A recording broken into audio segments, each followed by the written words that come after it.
BJP ಶಾಸಕ ST Somashekar ಅಡ್ಡ ಮತದಾನ ಮಾಡಿದ್ದಾರೆ. ಚುನಾವಣೆಯ ಹಿನ್ನೆಲೆ ಎಲ್ಲರೂ ಮತ ಕೇಳ್ತಾರೆ, ಇದು ಕುದುರೆ ವ್ಯಾಪಾರ ಅಲ್ಲ ಅಂತ ಈ ಬಗ್ಗೆ ಹುಬ್ಬಳ್ಳಿಯಲ್ಲಿ ಮಾಜಿ ಸಿಎಂ ಜಗದೀಶ್ ಶೆಟ್ಟರ್ ಪ್ರತಿಕ್ರಿಯಿಸಿದ್ದಾರೆ. ಈಗ ಒಬ್ಬೊಬ್ಬರದೇ ಬಿಜೆಪಿ ನಾಯಕರ ಪ್ರತಿಕ್ರಿಯೆಗಳು ವ್ಯಕ್ತ ಆಗ್ತಾ ಇದೆ. ಅಡ್ಡ ಮತದಾನದ ಕುರಿತು ಮಾಜಿ ಸಿಎಂ ಜಗದೀಶ್ ಶೆಟ್ಟರ್ ಪ್ರತಿಕ್ರಿಯೆ ಇದು. ಹುಬ್ಬಳ್ಳಿಯಲ್ಲಿ ಮಾತನಾಡಿದ್ದಾರೆ ಶೆಟ್ಟರ್. ಬಿಜೆಪಿ ಶಾಸಕ ಎಸ್ಟಿ ಸೋಮಶೇಖರ್ ಅಡ್ಡ ಮತದಾನ ಮಾಡಿರೋ ಬಗ್ಗೆ ಶೆಟ್ಟರ್ ಪ್ರತಿಕ್ರಿಯೆ. ಈ ಎಲ್ಲ ಸಾಯಂಕಾಲ 5 ಗಂಟೆ ಒಳಗೆ ಗುರ್ತಾಗ್ತದೆ. ಒಂದು ವೋಟ್ ಕೇಳಕ್ಕೆ ಎಲ್ಲರೂ ಪ್ರಯತ್ನ ಮಾಡ್ತಾರೆ, ಮತ ಕೊಡ್ರಿ ಅಂತ ಹೇಳಿ. ಈಗ ಅದು ಕೇಳುವಂತ ಡ್ಯೂಟಿ ಮಾಡಿದ್ರೆ ಅದು ಕುದುರೆ ವ್ಯಾಪಾರ ಅಂತ ನಾ ತಿಳ್ಕೊಂಡ್ರಿ. ನೋಡ್ರಿ, ಈ ಎಲ್ಲ ಸಾಯಂಕಾಲ 5 ಗಂಟೆ ಒಳಗೆ ಗುರ್ತಾಗ್ತದೆ. ಒಂದು ವೋಟ್ ಕೇಳಕ್ಕೆ ಎಲ್ಲರೂ ಪ್ರಯತ್ನ ಮಾಡ್ತಾರೆ, ಮತ ಕೊಡ್ರಿ ಅಂತ ಹೇಳಿ. ಈಗ ಅದು ಕೇಳುವಂತ ಡ್ಯೂಟಿ ಮಾಡಿದ್ರೆ ಅದು ಕುದುರೆ ವ್ಯಾಪಾರ ಅಂತ ನಾ ತಿಳ್ಕೊಂಡ್ರಿ. ನೋಡ್ರಿ, ಈ ಎಲ್ಲ ಸಾಯಂಕಾಲ 5 ಗಂಟೆ ಒಳಗೆ ಗುರ್ತಾಗ್ತದೆ. ಒಂದು ವೋಟ್ ಕೇಳಕ್ಕೆ ಎಲ್ಲರೂ ಪ್ರಯತ್ನ ಮಾಡ್ತಾರೆ, ಮತ ಕೊಡ್ರಿ ಅಂತ ಹೇಳಿ. ಈಗ ಅದು ಕೇಳುವಂತ ಡ್ಯೂಟಿ ಮಾಡಿದ್ರೆ ಅದು ಕುದುರೆ ವ್ಯಾಪಾರ ಅಂತ ನಾ ತಿಳ್ಕೊಂಡ್ರಿ. ನೋಡ್ರಿ, ಈ ಎಲ್ಲ ಸಾಯಂಕಾಲ 5 ಗಂಟೆ ಒಳಗೆ ಗುರ್ತಾಗ್ತದೆ.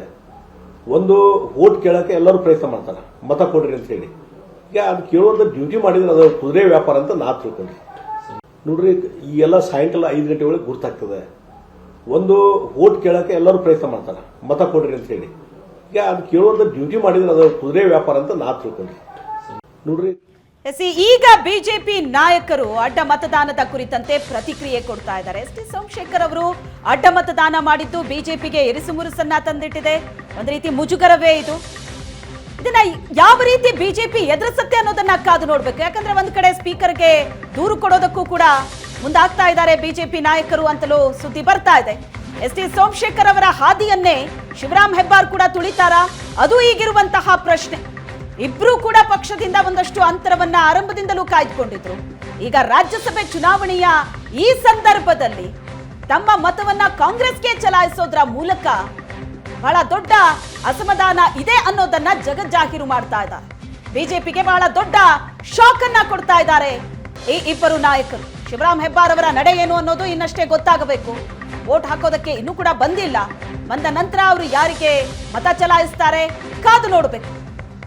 ಶಿವರಾಮ್ ಹೆಬ್ಬಾರ್ ಯಲ್ಲಾಪುರದ ಬಿಜೆಪಿ ಶಾಸಕರು. ಹಾಗೆ ನೋಡಿದ್ರೆ ಕಾಂಗ್ರೆಸ್ನಿಂದ ಬಿಜೆಪಿಗೆ ಬಂದವರು. ಎಸ್ ಟಿ ಸೋಮಶೇಖರ್ ಈಗ ಮತ್ತೆ ಕಾಂಗ್ರೆಸ್ ಕಡೆನೆ ಅವರ ಒಲವು ಹೆಚ್ಚಾಗ್ತಾ ಇದೆ. ರಾಜ್ಯಸಭೆ ಚುನಾವಣೆ ಮತದಾನ ಇನ್ನಷ್ಟು ಬಿರುಸುಗೊಂಡಿದೆ. 4 ಸ್ಥಾನಕ್ಕಾಗಿ 5 ಹಣಾಹಣಿ. ಬಿಜೆಪಿ ಅಭ್ಯರ್ಥಿ ಮೊದಲ ಅಭ್ಯರ್ಥಿಯ ಗೆಲುವು, ಅದಾದ ನಂತರ ಬಿಜೆಪಿ ಶಾಸಕ ಅಡ್ಡ ಮತದಾನ, ಎಲ್ಲ ಬೆಳವಣಿಗೆಗಳು ಕೂಡ ನಡೀತಾ ಇದೆ. ಶಿವರಾಮ್ ಹೆಬ್ಬಾರ್ ಅವರ ನಡೆ ಯಾರ ಕಡೆಗೆ? ಎಸ್ ಟಿ ಸೋಮಶೇಖರ್ ಅವರ ರೀತಿಯಲ್ಲಿ ತಮ್ಮ ಅಸಮಾಧಾನವನ್ನ ವ್ಯಕ್ತಪಡಿಸದೇ ಇರಬಹುದು ಶಿವರಾಮ್ ಹೆಬ್ಬಾರ್, ಆದ್ರೆ ಅಸಮಾಧಾನ ಇದೆ ಅನ್ನೋದನ್ನ ತೋರ್ಪಡಿಸಿದ್ದಾರೆ. ಪಕ್ಷದಿಂದ ಅಂತರ ಕಾಯ್ದುಕೊಂಡಿದ್ದಾರೆ. ಪಕ್ಷದ ನಾಯಕರ ಜೊತೆಯೂ ಗುರುತಿಸಿಕೊಳ್ಳಲ್ಲ, ಪಕ್ಷದ ಕಾರ್ಯಕ್ರಮದಲ್ಲೂ ಕೂಡ ಭಾಗಿಯಾಗಲ್ಲ. ಈ ಮೂಲಕ ನಮಗೂ ಬೇಸರ ಇದೆ ಅನ್ನೋದನ್ನ ಆ ಮೆಸೇಜ್ ಅನ್ನ ಕೊಟ್ಟಿದ್ದಾರೆ ಶಿವರಾಮ್ ಹೆಬ್ಬಾರ್. ಹಾಗಾಗಿ ಈಗ ಅವರ ಮೇಲೆಯೂ ಕೂಡ ಕಣ್ಣಿದೆ.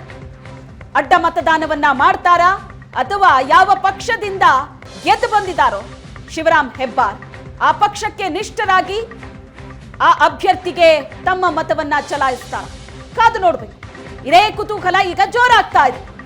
ಈ ಮತಗಳು ಗೆಲುವು ಸೋಲಿಗೆ ಕಾರಣ ಆಗುತ್ತೆ ಆಗಲ್ಲ ಅನ್ನೋದಕ್ಕಿಂತ ಹೆಚ್ಚಾಗಿ ಇದು ಮುಜುಗರನ ತರುವಂತಹ ಹೆಜ್ಜೆಯಾಗಿದೆ ಬಿಜೆಪಿಯ ಪಾಲಿಗೆ.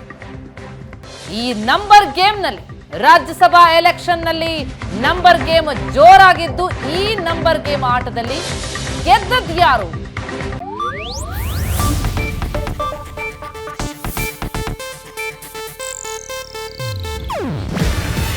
ಇದು ಏಷ್ಯಾನೆಟ್ ನ್ಯೂಸ್ ನೆಟ್ವರ್ಕ್ ಪ್ರಸ್ತುತಿ. ನೀವು ನೋಡ್ತಿದ್ದೀರಾ ಏಷ್ಯಾನೆಟ್ ಸುವರ್ಣ ನ್ಯೂಸ್.